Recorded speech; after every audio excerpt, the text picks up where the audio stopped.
Assalamu alaikum. In the first episode, we covered the importance of choosing sound reading books for young children.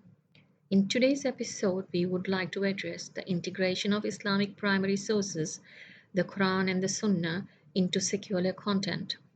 Inshallah, this is to help both parents and children to have more accurate knowledge and understanding of these topics derived from the Islamic primary sources.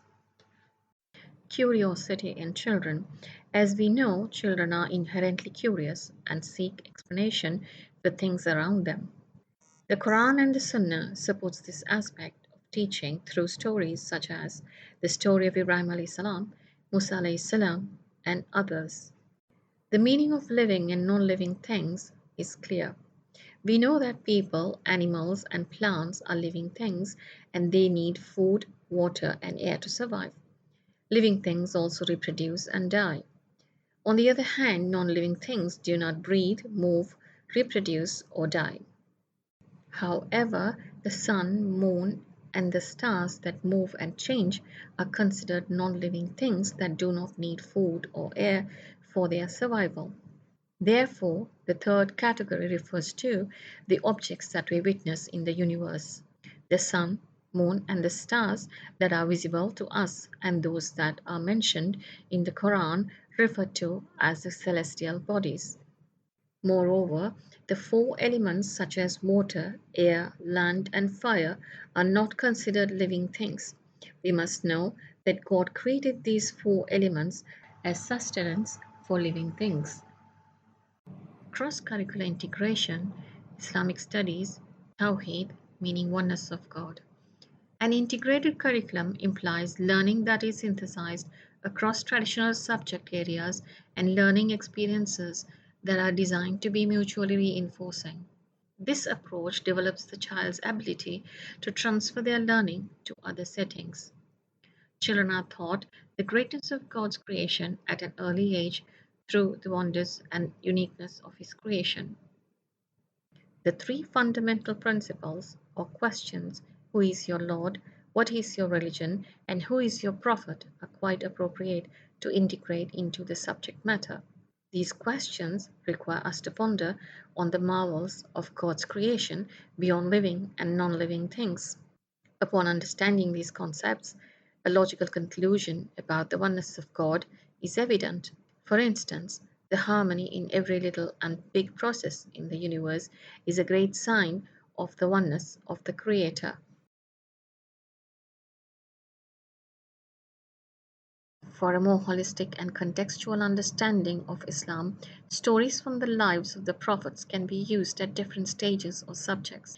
For instance, for preschoolers and primary learners, the story of Ibrahim alayhi salam begins with his quest for knowledge of the Creator.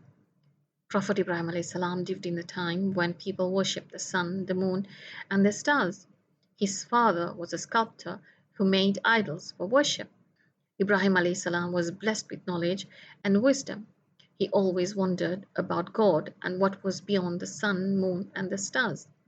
He understood that these objects or celestial bodies appearing and disappearing followed a divine command, worshipped and obeyed their Creator.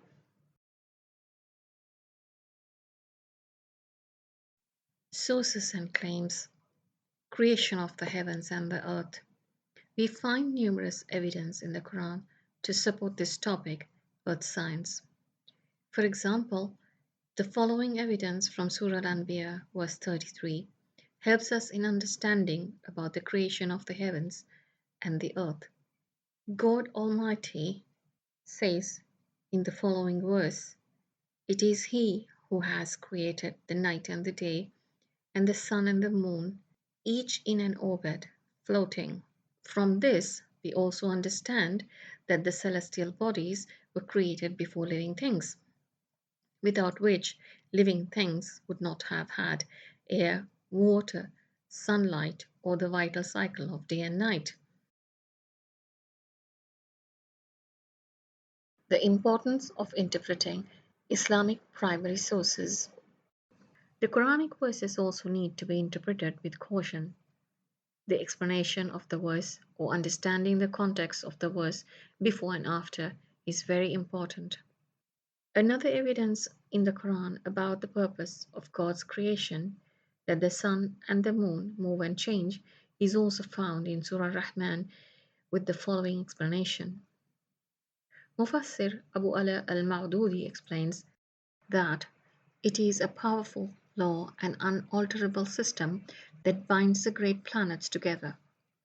Man is able to calculate and measure time, days, dates, crops, and seasons only because no change takes place in the rule that has been laid down for the rising and setting of the sun and its passing through different stages.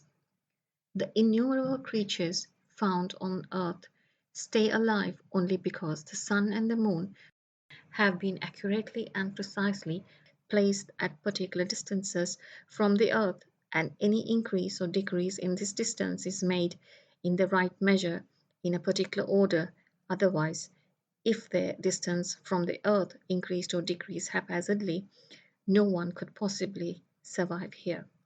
Likewise, the perfect relationship and harmony that has been established between the movements of the moon around the earth and the sun has made the moon a universal calendar which announces the lunar date every night to the whole world with perfect regularity.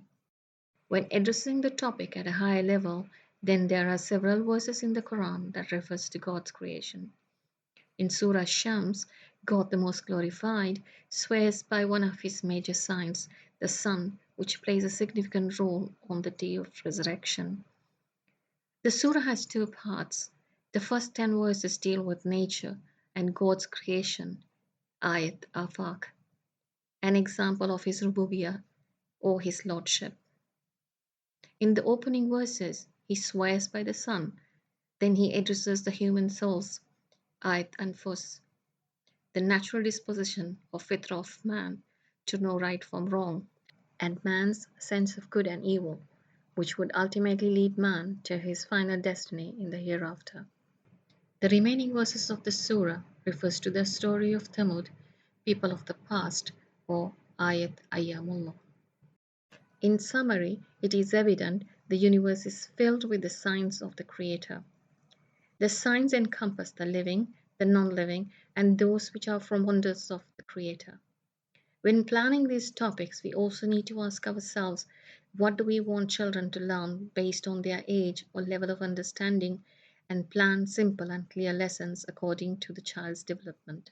The topic on earth science is based on evidence from Islamic primary sources to demonstrate on how we could Islamize a secular topic. Thank you.